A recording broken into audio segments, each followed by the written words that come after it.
Boa noite a todos. Vamos iniciar então a atividade conjunta entre a Sociedade Psicanalítica de Porto Alegre, o Centro de Estudos Luiz Guedes e da Liga de Psiquiatria e Saúde Mental da Universidade Federal de Ciências da Saúde de Porto Alegre e da Universidade Federal do Rio Grande do Sul. Essa atividade terá 1 hora de duração e terá espaço para perguntas. Elas podem ser enviadas pelo QIA do Zoom, que está bem na barra de baixo, ao lado do bate-papo. É importante que é exclusivamente para perguntas, e as perguntas serão exclusivamente por ali. Eu vou me apresentar, o meu nome é Rafael Caran, eu sou psiquiatra, psicoterapeuta de orientação analítica pelo CELG e membro aspirante da SPPA. Eu vou coordenar essa atividade juntamente com o Guilherme Matheus Langa, pela Lipsan. Guilherme. Então, boa noite a todos. Eu sou o Guilherme Matheus Langa, eu sou acadêmico do curso de Medicina da Universidade Federal de Ciências da Saúde de Porto Alegre, do 3º ano, e eu estou aqui representando a Lipsan, que é a Liga Acadêmica de Psiquiatria e Saúde Mental, também da UFSPA e também da URGS, a Universidade Federal do Rio Grande do Sul. A gente é uma liga formada por pessoas da graduação, de todos os cursos, sendo a maioria Medicina e Psicologia, e estamos também em conjunto nesse evento de hoje. Eu vou começar com a chamada da atividade. Eu acho que é uma chamada para a gente começar a pensar sobre o assunto. A pandemia de 2020 modificou a realidade de todos.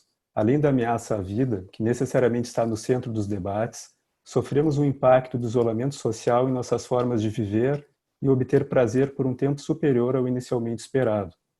Se por um lado há o sofrimento da privação, o encontro com atividades prazerosas antes costumeiras passou a ser restringida ou acompanhadas de culpa e ou acusações. O conflito está posto, e após meses de isolamento cobra o seu preço. Vamos falar sobre isso? Com isso damos início ao primeiro Conversas Psicanalíticas, o prazer em tempos de pandemia. A nossa convidada é a Viviane Mondrusak. A Viviane é psiquiatra e psicanalista, membro efetivo e analista de data da Sociedade Psicanalítica de Porto Alegre e da Sociedade Psicanalítica Internacional. Ela é ex-presidente da SPPA e professora colaboradora do curso de especialização em psicoterapia de orientação analítica do CELG. Viviane, muito obrigado pelo aceite em participar dessa conversa psicanalítica. Isso aí, pessoal. É uma satisfação encontrar vocês agora aqui nessa atividade. É a primeira vez que eu participo nessa modalidade, que agora já não é mais nova, essas alturas já não é mais nova, né? Que nos dá o conforto também, da gente poder estar olhando e podendo ver as pessoas e olhar a expressão das pessoas, o que sempre ajuda quando a gente está fazendo qualquer apresentação. Eu trouxe aqui, só botar aqui para vocês. São tantas coisas para a gente conversar e a ideia realmente é que seja uma conversa. Então, o que eu fiz é o seguinte, trouxe algumas ideias, não me preocupei assim em fazer uma longa revisão, algumas ideias para a gente começar a conversar sobre esse assunto. Eu acabei escolhendo, vocês vão ver, esse layout aqui do PowerPoint, que me dificulta a leitura, mas eu achei que diante do assunto e diante da pandemia, só uma coisa desestabilizada, eu não consegui trocar e deixei esse layout, porque eu acho que ele mais ou menos já nos dá visualmente uma ideia de como é que a gente andou, no mínimo, né? E eu não sei bem como é que a gente anda, vou ser bem sincera com vocês, não sei se a gente já está no plano reto, ou em que plano nós estamos. Eu sempre fico me perguntando por que conversar sobre esse assunto, para que não seja mais um webinar e mais uma atividade, né? Aí, pensando nos momentos e no que a gente tem acompanhado no mundo todo, eu acho que não só o assunto, que é imprescindível, mas principalmente manter viva a possibilidade da gente refletir sobre a realidade que a gente vive. Essa possibilidade de trocar ideias, trocar experiências e debater, eu acho que sempre que a gente pode manter isso, é essencial. E acho que os tempos da faculdade são tempos em que a gente fica, apesar de muito imerso em estudos e tudo isso, em que manter viva essa possibilidade me parece que é absolutamente essencial.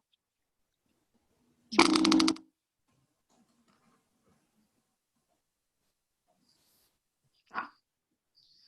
Eu perdi o meu cursor, está aqui. Nós somos observadores confiáveis do que nós estamos vivendo? Eu acho que essa é uma pergunta que a gente tem que se fazer. Eu acho que nós não somos os melhores observadores do tempo em que a gente vive, porque a gente não tem distanciamento temporal e afetivo para um julgamento mais isento. Por exemplo, pensem bem, hoje em dia, quando a gente olha para março e para abril, quando começou a função da pandemia, eu acho que hoje em dia a gente já tem uma outra visão. Não é a mesma visão que a gente tinha naquele momento. Eu só estou colocando isso porque eu acho que se a gente tiver isso em mente, de que nós somos observadores, que estamos imersos no processo, aí nós somos confiáveis. Porque nós podemos usar a nossa experiência sabendo que nós não somos isentos, que nós estamos envolvidos de N formas, né, possíveis. De que forma a psicanálise eu acho que contribui, pode contribuir, é essencial para contribuir para uma situação como a que a gente está vivendo, em que a pandemia é um dos elementos misturados, né, num contexto global de muitos movimentos e que tem que ser discutidos por várias áreas do conhecimento. Eu não acho que nenhuma área do conhecimento tem a possibilidade de conseguir explicar completamente nenhum fenômeno. Então, eu acho que a psicanálise ela traz para a discussão modelos. Eu acho que nunca é demais a gente ter claro de que teorias são modelos. Teorias não são explicações da verdade, são modelos que ajudam, no caso, a gente a compreender o funcionamento psíquico, como é que o nosso psiquismo, o trabalho que ele tem para poder elaborar, organizar os vários estímulos que a gente recebe e os sentimentos que são causados a partir daí. Internos e externos, porque cada vez a gente sabe mais de que essa divisão interno e externo é puramente didática. A gente participa do externo, que constrói o interno, tudo numa construção única. Eu sempre acho importante, quando a gente vai pensar sobre questões, a gente tem em mente a equação etiológica do Freud, todo mundo conhece, que traz a bagagem genética, mais as experiências infantis e mais a situação atual. Vocês podem me perguntar, isso ainda vale? Eu tenho a impressão que vale, desde que a gente tenha em mente que isso não é um somatório simples. Sempre que a gente vai se aproximar de qualquer uma situação, de como é que um psiquismo vai lidar e como é que ele está se apresentando, a gente tem que imaginar que esses elementos, eles participam em infinitas composições impossíveis de serem reconstituídas. A gente nunca, a flecha do tempo nunca vai para trás. A gente não consegue exatamente.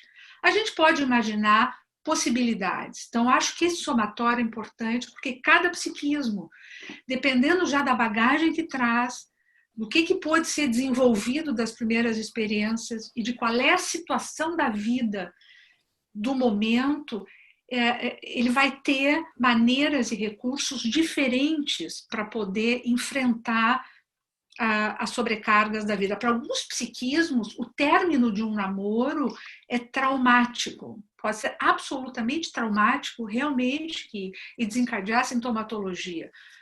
Para outros psiquismos, isso pode, enfim, ter um efeito diferente. Vamos entrar no prazer.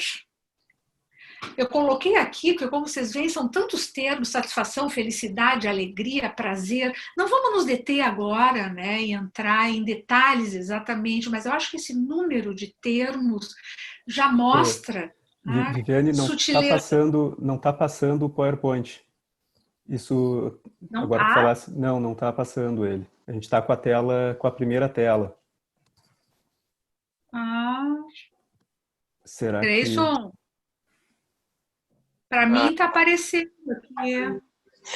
Então, para de compartilhar e vamos de novo iniciar o compartilhamento. Tá. Clica em compartilhar ela.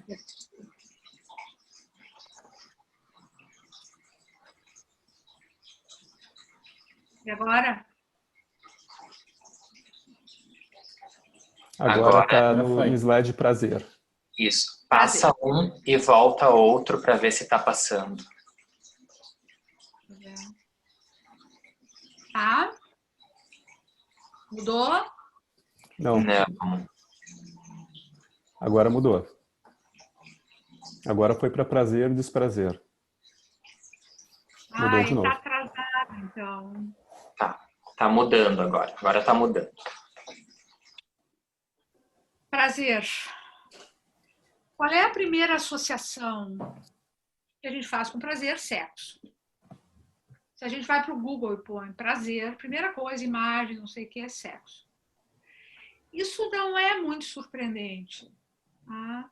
Se a gente pensa em sexo muito além da genitalidade. Se a gente for imaginar que as primeiras sensações de prazer vêm do corpo, quando a gente nasce de bebê, essas primeiras sensações são sensoriais, tá? A partir de sensações, sexualidade, sensualidade no sentido amplo, começa conosco, desde antes do nascimento. Claro que a partir daí, infinitas formas simbólicas vão se desenvolver. Música, leitura, dança, comer, cozinhar, esportes, é infinito. Para cada um, as escolhas vão contar um pouco da história e das experiências da pessoa e muito da construção desse espaço transicional, que é um espaço em que a gente pode aproveitar um espaço de descanso, de criatividade, que não é só interno e não é só externo. O que eu acho importante é essa noção de que são infinitas as possibilidades de combinações e de escolhas de cada um. Mas o prazer não existe sem o par, desprazer. E essas sensações se alternam desde o começo. O Freud, quando ele foi discutir, ele chegou a colocar o prazer como ausência de desprazer. Ilustraria, prazer seria não ter desprazer. E, de alguma forma, o desprazer é associado com estímulo, porque viver provoca desacomodação. O contato e a necessidade do outro, o outro nos perturba, porque nos demanda, nos frustra, nos traz em risco. Isso, eu não sei se vocês também observaram, ao longo da pandemia, o que a gente foi observando, passados os primeiros momentos, foi uma sensação das pessoas, da satisfação e do prazer de estarem em casa, parados. E em muitas situações, pessoas aliviadas, porque o contato com o outro, ter que ir para a festa, ter que encontrar, ter que arranjar namorado, ter que fazer escolhas, por mais que isso seja a vida e a gente queira e precise, não tem como negar que isso traz tensão. Por mais estranho que possa parecer, mas não é. Isso foi um fenômeno que a gente foi observando à medida que o tempo passava. Um alívio, uma sensação de prazer de estar, né, de ganhar uma folga, ficar algumas coisas de tensão entre parênteses. Então, a gente vive, de alguma forma, o paradoxo, porque o prazer ele está associado com o compartilhamento, com a necessidade que a gente tem, desde muito cedo, do olhar do outro como retorno, como acompanhante e, principalmente, como um retorno. E, ao mesmo tempo, pessoal, o outro é fonte de riscos. Porque a gente pode se frustrar, a gente pode ser demandado, a gente pode não corresponder. A gente vive eternamente esse paradoxo. Rapidamente, todos vocês conhecem isso, mas acho impossível a gente conversar sobre o tema sem pensar no princípio do prazer e da realidade. Então, um funcionamento primitivo, a gente não pode esperar de um bebê que ele queira alguma outra coisa a não ser a realização de seus desejos, necessidades, que começa tudo muito, muito mesclado. O princípio do prazer nunca desaparece e não é para desaparecer. A gente tem que estar sempre com ele. Então, é o que eu quero, é o que eu desejo, é o que eu preciso. Mas se espera que um princípio de realidade, inclusive em relação não só ao mundo externo, mas à realidade das nossas próprias limitações, vá podendo se estabelecer. Terminando, ao menos tornando possível que a gente renuncie a ter todos os desejos sempre satisfeitos. Então, na verdade, a gente vive numa eterna negociação. Buscar a satisfação dos desejos dentro da realidade. A capacidade de tolerar frustrações que a realidade nos impõe é diretamente proporcional ao prazer que vamos obter do que é possível. Se eu não posso admitir que há uma pandemia e que eu vou ter que abrir mão de algumas satisfações, não há a possibilidade de buscar e aproveitar qualquer prazer alternativo. Então, exige uma certa resignação com o que está além do nosso controle. Isso toca num dos trabalhos mais sérios e mais difíceis do desenvolvimento, que é a gente perder a ilusão de que é onipotente. Crianças têm que achar que são onipotentes. Tá bom?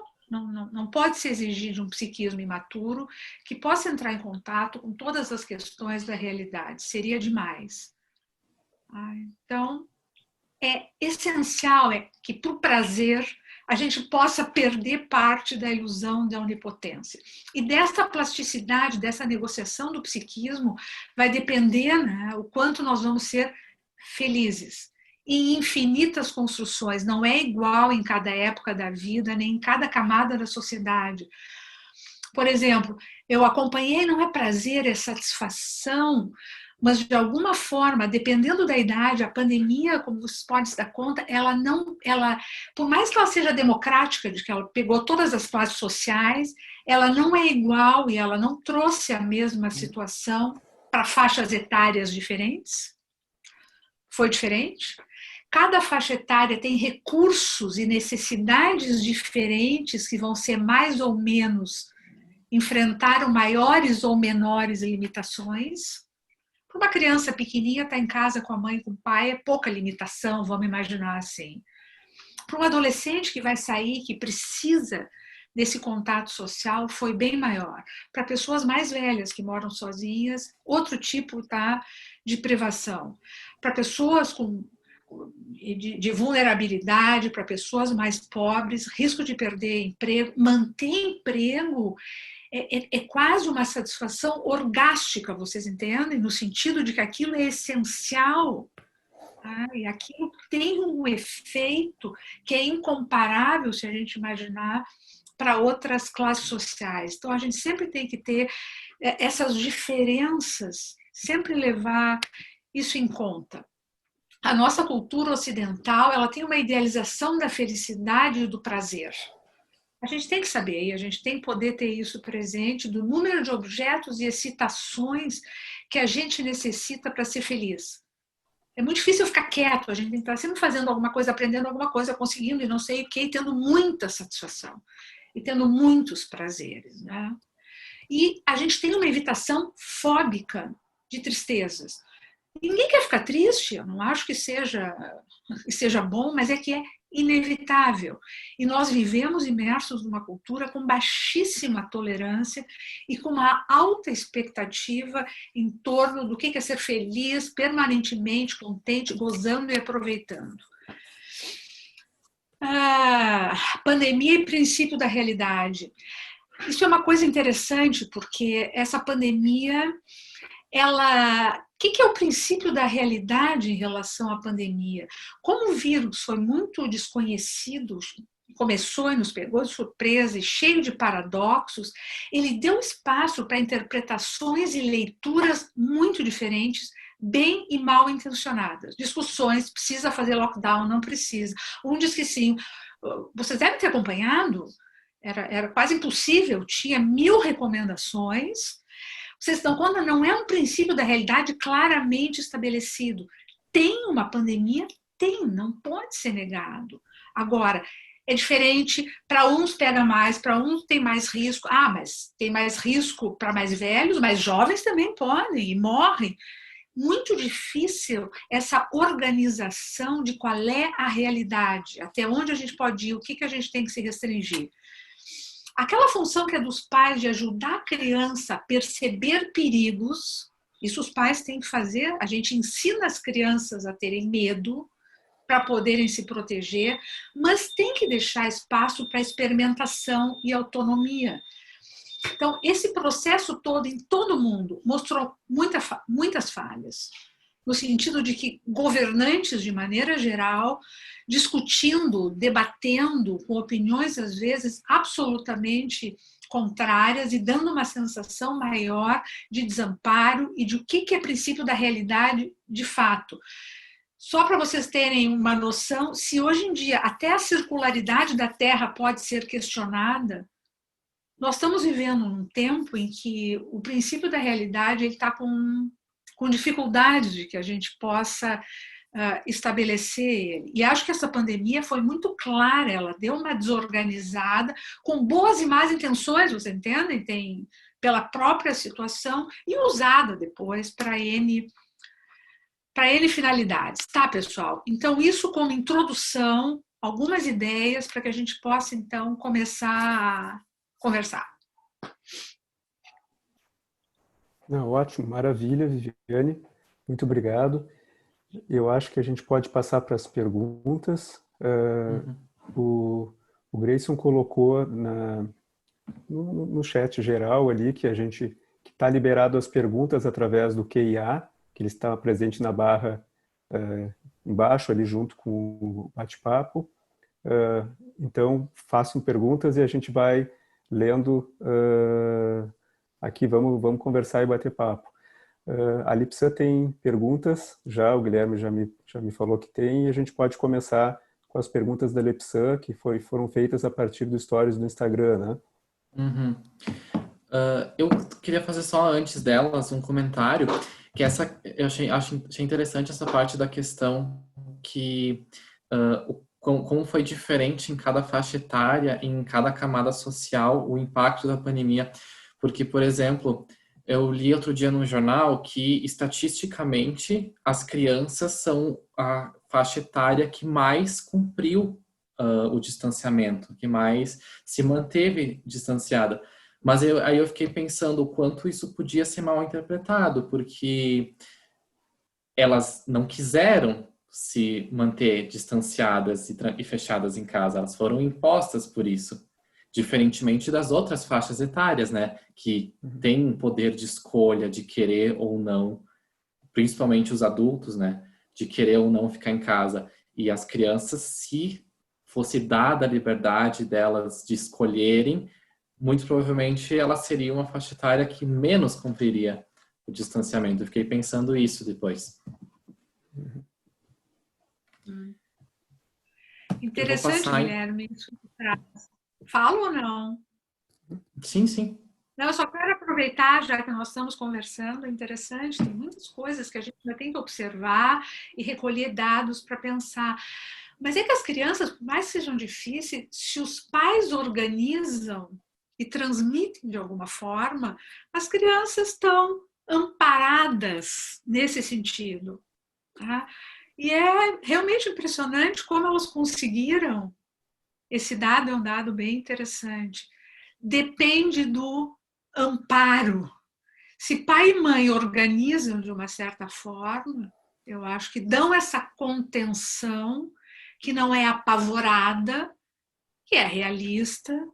Tá? E aí tu vê como é que mais fácil para as crianças do que para muito marmanjo velho, né? Sim. E também tem a questão de dos pais protegerem muitos filhos muito mais do que se protegem, né? Porque muitos pais estão cumprindo o distanciamento, se protegendo os filhos também, mas muitos não estão cumprindo, mas exigem que os filhos cumpram, até porque as escolas continuam fechadas e muitos têm que continuar trabalhando, né? Então, isso também contribuiria para esse dado, né?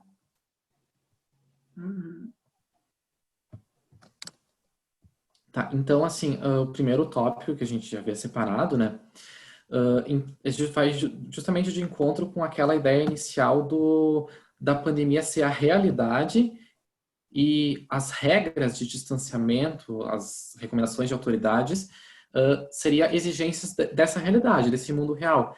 Então, a gente poderia considerar que, de repente, essa desobediência e quebra, o que se chama popularmente de furar a quarentena, né, seria um exemplo bem explícito do prazer e a busca dele, negando, batendo de frente com esse princípio de realidade. A gente poderia considerar isso, né? Poderia em termos, mas o que eu quis trazer para vocês é que o princípio da realidade, ele está confuso. Hoje em dia, o que é verdade, o que não é verdade? Quando eu disse que até hoje em dia se pode até questionar se a Terra não é plana. Então, nesse sentido, vocês viram, ficou bastante polarizado para um grupo. No mundo inteiro isso aconteceu. Em poucos lugares, não, em alguns lugares se conseguiu um fenômeno de, olha, a gente tem que cuidar e tem que fazer, porque se isso vem claramente, tem um ou outro transgressor, claro que sempre vai existir, mas de maneira geral, eu acho que tendo algum consenso, isso facilita. É que a gente viveu, é só vocês pensarem, duas realidades estabelecidas, inclusive entre infectologistas se formaram grupos. Tá? Eu digo bem ou mal intencionados, porque é difícil a gente saber, com posicionamentos muito diferentes. Então, desde o início ficava muito difícil. Ao mesmo tempo que era lockdown, outros diziam, não adianta, tem que ir para a rua para dar imunidade de rebanho. O que era verdade? Na situação da pandemia era complicado estabelecer isso. Por exemplo, agora a gente olhando, imagina que em março, talvez aqui no Rio Grande do Sul, não precisasse ter sido tanto assim. Enfim, muitas questões foram levantadas. Então, o que eu quero dizer para vocês é que não é tão simples a gente imaginar que é só não aceitar o princípio da realidade, na hora que o princípio da realidade ele está questionado e ele está apresentado até com embasamentos, às vezes sem embasamento nenhum, mas fica apresentado, no mínimo, 2 princípios da realidade, no mínimo, tu entende? Eu acho que isso, então, foi um complicador.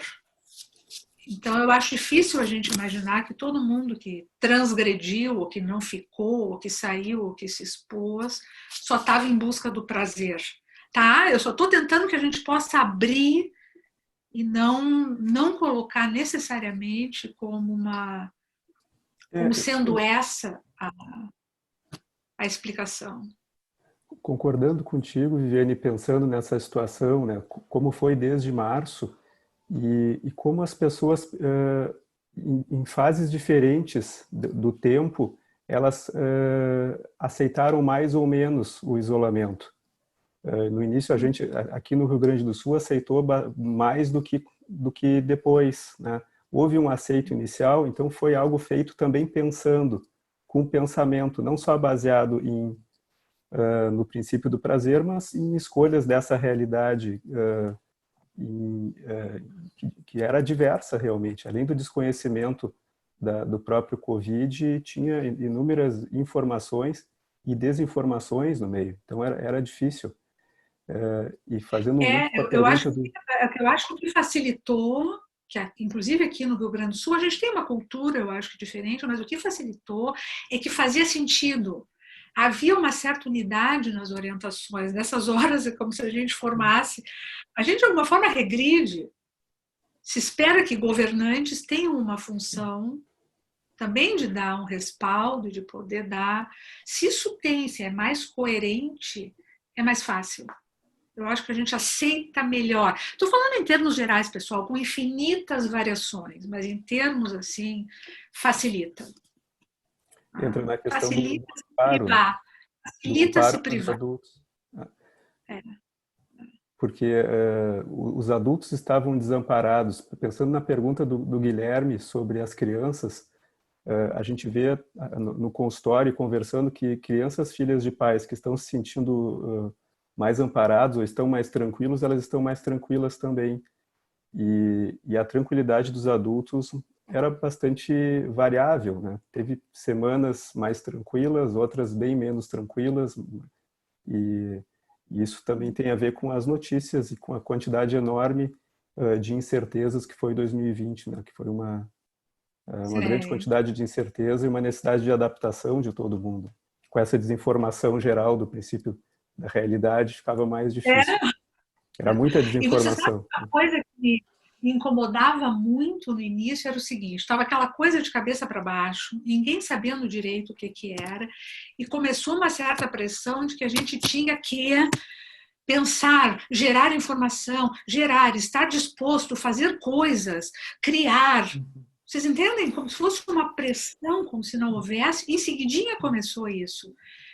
Vamos, tire prazer disso, aproveite limpar a casa, aproveite não sei o quê.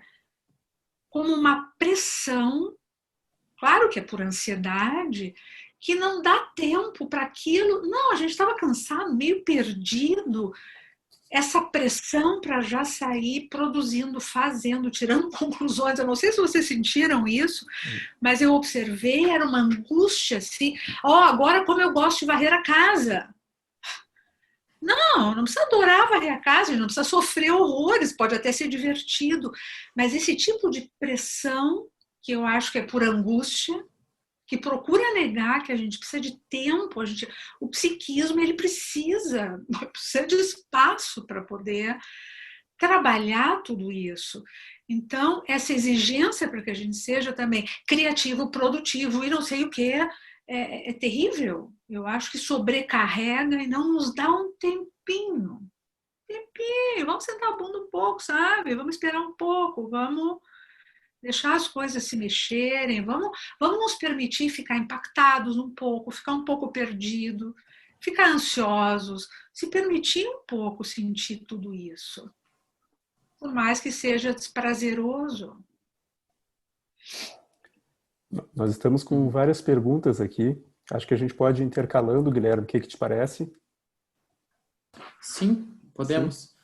Sim. Diga. Pode falar. Uma das perguntas da Jussara Dalzotti. O exagero no afastamento social com os idosos, ao invés de cuidado, me pareceu uma forma de abandono e maus tratos, especialmente depois de tanto tempo. O que achas?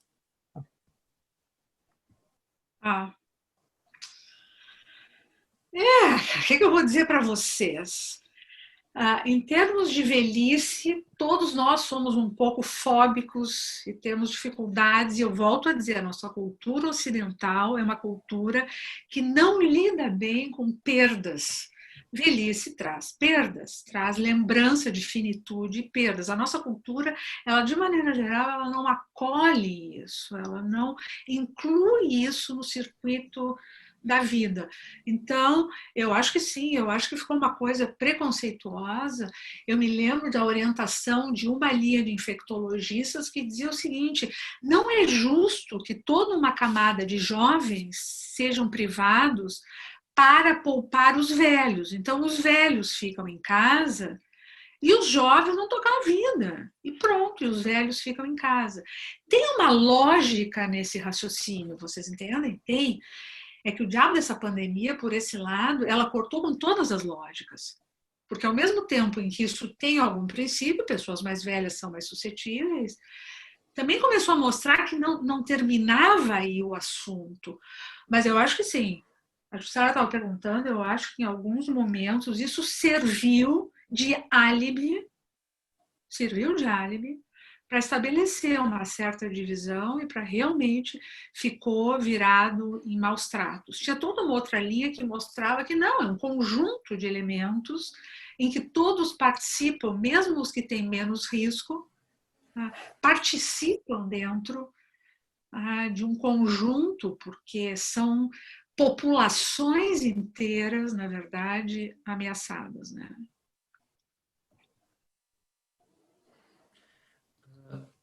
Então, tem outra pergunta da Camila Faria Silva. Ela perguntou o seguinte: diante de tantas restrições, tenho visto no consultório que as pessoas têm se queixado cada vez mais como podem continuar se reinventando com esse tempo estendido, principalmente os adolescentes. Como lidar com isso para manter uma estabilidade, né, da saúde mental. Eu até gostaria de complementar essa pergunta dela. Uma coisa que eu notei bastante também foi como a pandemia acelerou a gente ter que ressignificar e reinventar as coisas, porque aquilo que a senhora falou no início lá, de que no começo foi um alívio para as pessoas de não precisar lidar com os desprazeres da vida, vendo pessoas todos os dias, uma coisa que se começou foi as pessoas quererem buscar se livrar também do desprazer, se viram aliviadas do desprazer do dia a dia cheio de coisas, tá? Dia no trabalho cheio de coisas, para em casa poder cuidar do jardim, fazer yoga, meditação, coisas assim. E daí, de repente, que nem a senhora falou mesmo, isso virou uma exigência. Todo mundo tinha que ter um jardim perfeito, uma casa perfeita, a meditação perfeita. E como isso foi ressignificado rapidamente, né? Tem duas questões que eu acho que a gente tem que pensar nisso. Isso que tu falou é sempre bom. É diferente a gente ficar dentro de casa, em casas confortáveis, com espaço, sem preocupação com podendo seguir trabalhando. Na nossa área, a gente pode seguir trabalhando. Vocês entendem que com isso é muito mais fácil aceitar restrições. Mesmo assim, não é garantia. Tem muitas situações que a gente acompanha de pessoas que estão seguras e que, na verdade, numa angústia, não saem de casa e seguem angustiadas e não adianta. A gente pode observar, sim, eu acho que, eu não digo infinitas, porque eu não atendi infinitas pessoas, mas assim, as modalidades mais diferentes. Mas eu acho que faz diferença.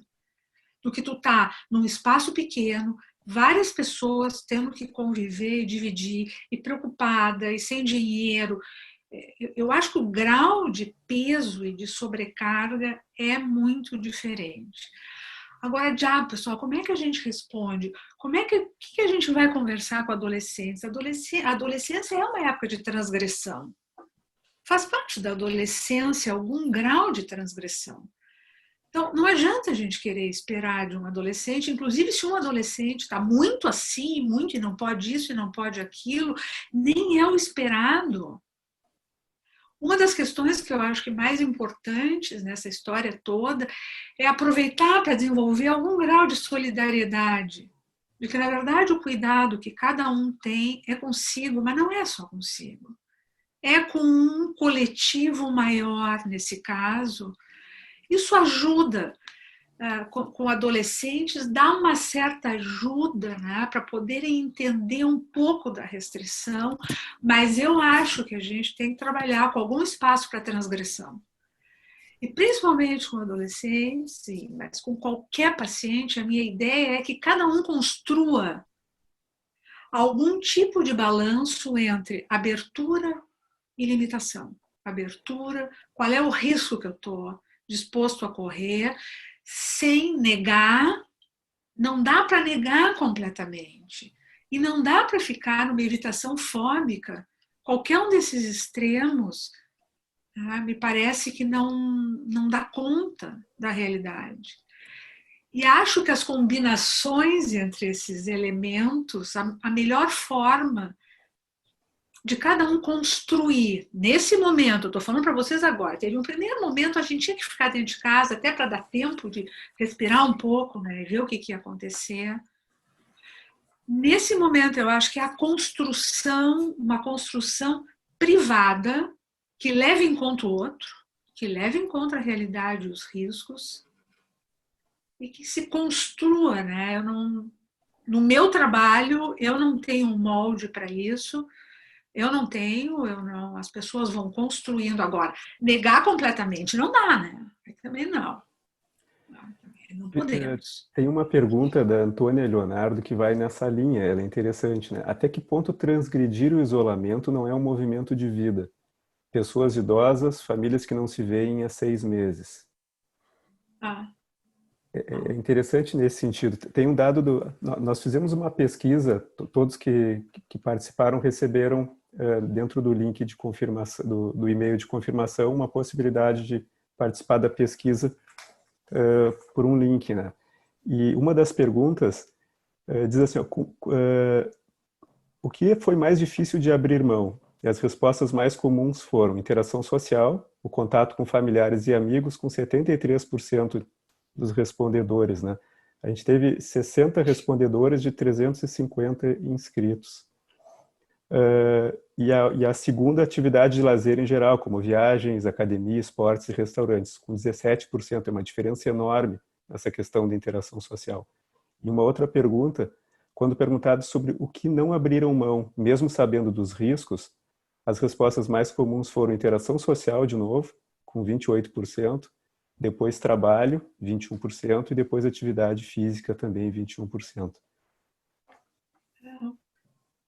O compartilhamento é essencial. Essencial. Agora, essa pergunta, se há algum grau de transgressão, eu acho que sim, pessoal, eu não acho. Eu acho que tem uma coisa que é o coletivo, e a gente ter alguma preocupação, né? A gente poder pensar que a gente pode ser transmissor, que a gente faz parte dessa cadeia, nos dá uma consciência do coletivo. Em termos coletivos, eu acho que a gente não pode perder, eu não posso só pensar em mim. Eu tenho que pensar que se eu sair por aí, eu posso transmitir, eu não vou ajudar num movimento coletivo. Do ponto de vista pessoal, hoje em dia, passado todos esses meses, algum grau de transgressão, se a pessoa quer correr o risco, eu tive situações assim de pessoas, assim, de, por exemplo, a mãe tem não sei lá quantos anos, eu vou lá ver minha mãe, eu vou botar máscara, eu vou transgredir porque vale a pena algum tipo de risco. Então, eu acho que algum grau de transgressão a gente não pode, eu não consigo imaginar nada que possa ser completamente absoluto. Em algumas situações, sim. Eu acho que em algumas situações, a gente viveu aqui situações que a gente via morrendo não sei quantos por dia. E em alguns momentos, assim, não se poder ter uma noção de coletividade, de grupo, isso me parece assim, muito sério. Mas são algumas situações. As outras, o que eu vou dizer para vocês? Algum espaço para transgressão de qual é a regra? Qual é a regra verdadeira? Que tem que se cuidar? Claro que tem que isso é. Mas o quê? Pode pegar um jornal. Você se lembra? No começo não se podia pegar um jornal, tinha que tirar o sapato. Era uma coisa. Essa é a regra verdadeira? Não, hoje em dia se conhece um pouco mais, tem outros cuidados. Então, esse balanço entre individual e coletivo, primeiro a gente saber que a gente compartilha, e não é só porque eu penso no outro porque eu sou boazinha. Não é porque eu sou boazinha, eu preciso do outro. Nós precisamos do outro. É uma ilusão de que a gente se basta. Então, isso não é uma questão de bondade, sabe? Eu não estou falando assim, como eu sou boazinha. É só uma noção de compartilhamento de uma situação. E o que eu vou dizer para vocês? Não sei, eu não fico chocada se um adolescente diz eu vou encontrar ali 2, 3 amigos, a gente se cuida e tal. Vai transgredir um pouco. E se uma pessoa mais velha está querendo se expor ao risco, mesmo sabendo que pode ter complicações, não me cabe. Nem como pessoa julgar, não me cabe. E com pacientes, muito menos. Eu vejo o trabalho da gente ajudando a mente a funcionar sem negação, com conhecimento de riscos, com opções. Eu vejo muito mais, né, nesse sentido. E outra questão, deixa eu só falar para vocês agora, eu estava pensando, a gente também não pode passar o tempo inteiro, tem uma série de mecanismos de defesa da linha dos Wehr, em alemão, do Freud, que são negação, sabe? Todos que são da linha da negação, alguma coisa de dissociação, a gente precisa disso, em algum grau. Em algum grau. A gente não pode passar o dia inteiro pensando nisso. Quantos de vocês se lembram daquela época que a gente passava assistindo entrevistas o dia inteiro? Imagino que vocês devem ter passado, você deve ter passado por essa fase. todas as entrevistas, todas as pesquisas e todas... Tarará, tarará, tarará. Era um hiperrealismo acachapante. Foi uma época, né? Hoje em dia, a gente não fica mais lendo tudo, mas não é por negação, no sentido de que eu não quero saber e estou vivendo o mundo da lua, é porque não dá. A gente precisa de alguma dissociação, né? Algum grau de dissociação e de negação, algum grau, para tocar.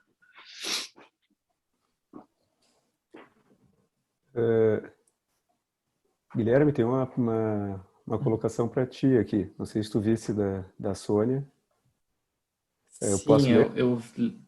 pode ler. Gostaria muito de ouvir o terceiranista de medicina, que convive com outros jovens como ele, estudantes também, falar da experiência que viveu durante esses meses, inclusive como observador, além de pessoalmente. Uhum.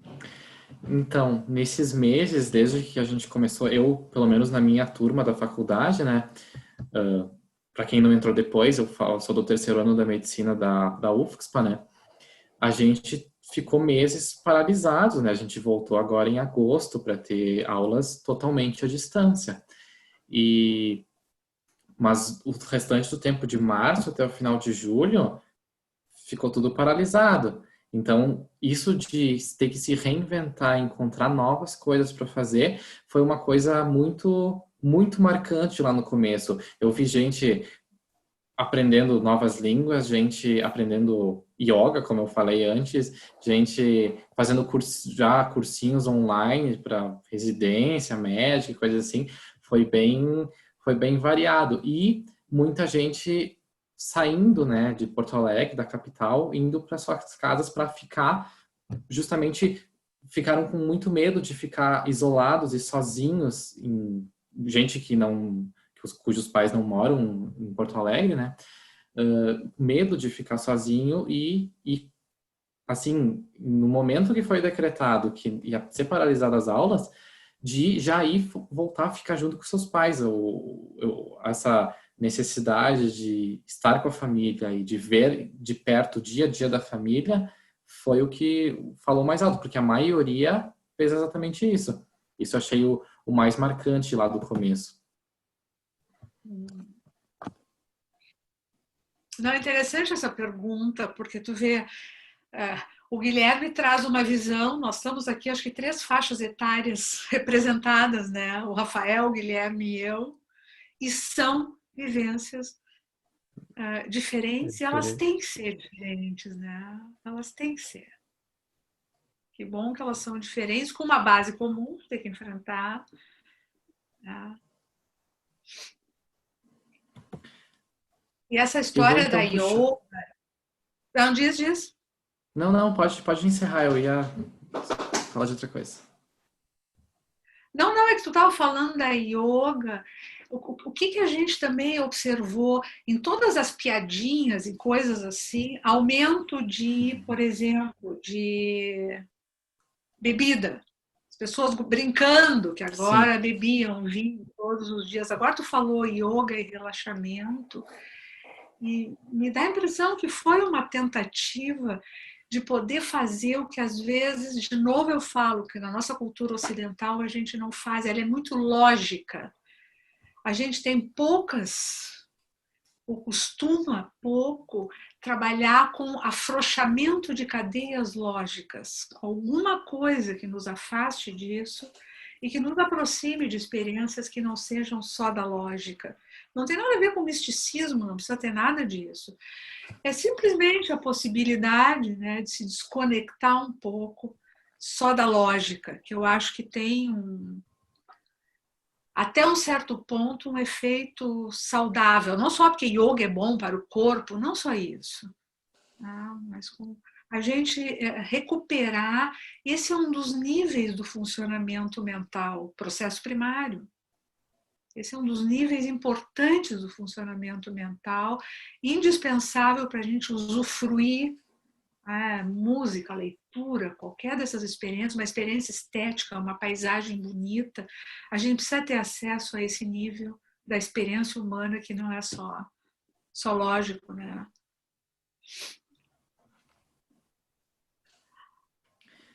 uma outra pergunta da Camila, ela perguntou ela afirmou que viu muitas pesquisas mostrando o aumento do transtorno de ansiedade e depressão.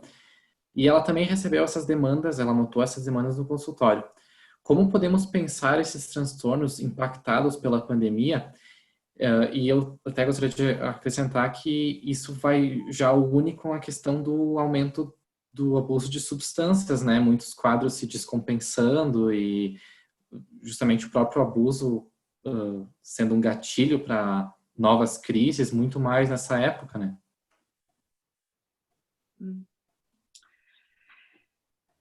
Pessoal, eu acho que em cada situação dessas, a gente se depara, o que chegam nos nossos consultórios e nos consultórios psiquiátricos são os psiquismos com mais áreas de fragilidade.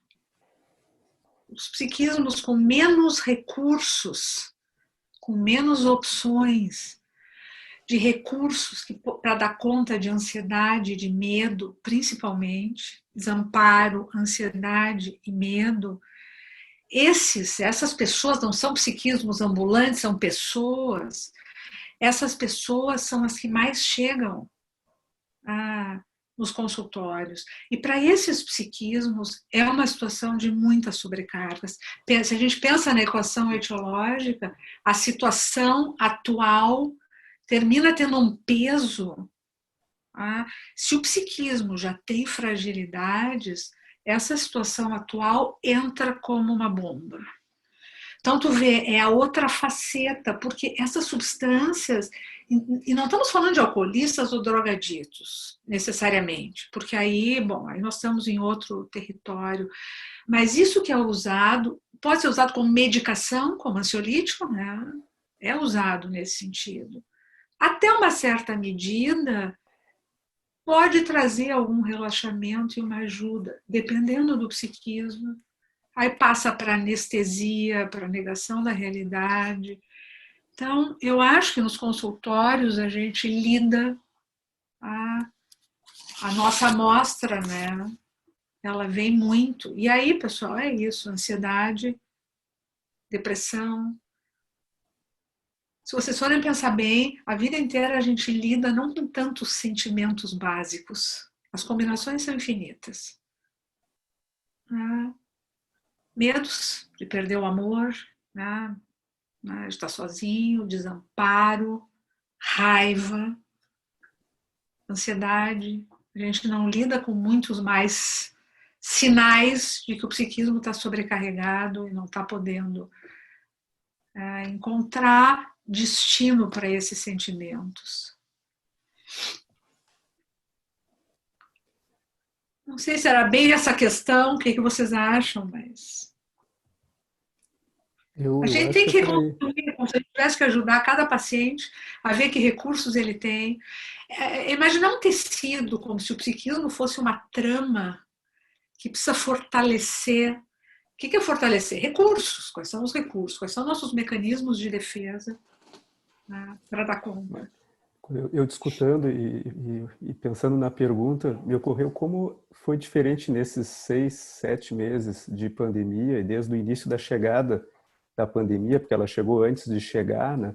E como ela sobrecarregou as pessoas de forma diferente e em momentos diferentes. Tem pessoas que ficaram mais sobrecarregadas no início, né? Outras mais depois de mais tempo, as que acabaram se isolando e respeitando mais as regras num momento, as que respeitaram menos em outro momento. Cada um sofreu e lidou com isso e tentou se adaptar de uma forma diferente, assim. E aí... eu acho que no nosso trabalho, Rafael, Guilherme, isso que a gente está falando, eu acho que a gente tem que ter uma aproximação desses fenômenos com cada paciente. Na verdade, ele apresenta um determinado funcionamento psíquico que é resultado das experiências da vida, da bagagem que ele trouxe. Eu gosto muito do que o Winnicott diz. Ele se refere a crianças, mas na verdade, que tudo que se pode fazer, e eu acho que a gente como terapeuta também, é tentar desenvolver os melhores recursos e as melhores potencialidades que aquele ser tem, que aquele psiquismo tem. A gente não molda, a gente não faz nada disso. A gente ajuda, eu acho que a limpar o terreno e tentar construir mecanismos para que quem é que não ficou ansioso? Todo mundo fica ansioso, com medo, com raiva. É inevitável a gente ter esses sentimentos. O psiquismo, de alguma forma, ele tem que ter elementos para dosar isso, conter, para que isso não precise se extravasar, né, só em condutas autodestrutivas ou de outra forma. Elementos que possam parar um pouquinho, pensar o que eu estou sentindo, tentar ver, é razoável, não é, só que isso é super trabalhoso. Então, cada psiquismo, e mesmo em relação à pandemia, eu tô pensando, aquela situação que eu disse para vocês da pressão de ter que fazer, eu estou me lembrando de uma paciente que ela tinha assim, ela tinha uma amiga que estava aprendendo chinês, a outra estava aprendendo russo, lá sei eu que outra língua. E ela estava desesperada porque ela não tinha motivação para toda essa energia para fazer esse tipo de investimento. Paciência. Então, vamos ver o que para esse psiquismo, naquele momento, vai ser possível, né? Eu acho que essa visão ajuda. Para mim, me ajuda, me faz trabalhar mais pé no chão. Pessoal, a gente está se encaminhando para o fim do nosso horário. Aqui a gente faltam poucos minutos. Passou rápido, conversa boa. E eu queria ouvir as palavras finais da Viviane hoje e do Guilherme, para a gente ir encerrando a nossa conversa psicanalítica de hoje. Com várias perguntas legais aqui para ser lida. Fiquei louco para ler, mas enfim, a gente passaria muito do horário. Guilherme, contigo.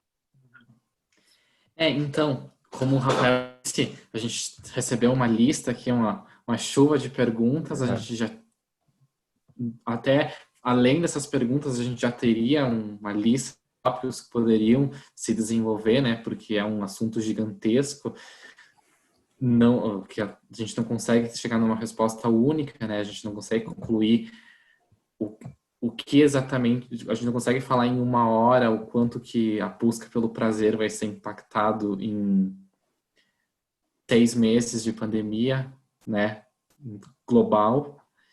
Então, realmente 1 hora seria muito, muito pouco, a gente se estenderia o resto da noite aqui. Mas sempre vale o debate, sempre muito produtivo, é um prazer estar aqui participando com vocês.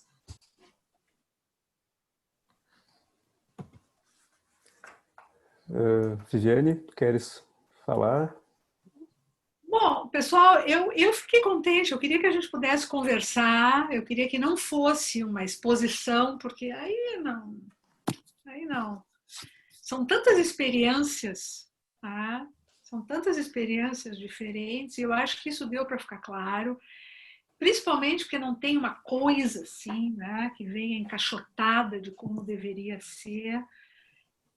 Então, isso me faz, assim, me dá uma sensação boa, né, de que a gente pode se aproximar dos fenômenos e aproveitando o que eu acho que a psicanálise tem para mim, que é uma escuta, uma certa escuta sobre as emoções, sobre como as pessoas vão enfrentando a vida em infinitos formatos.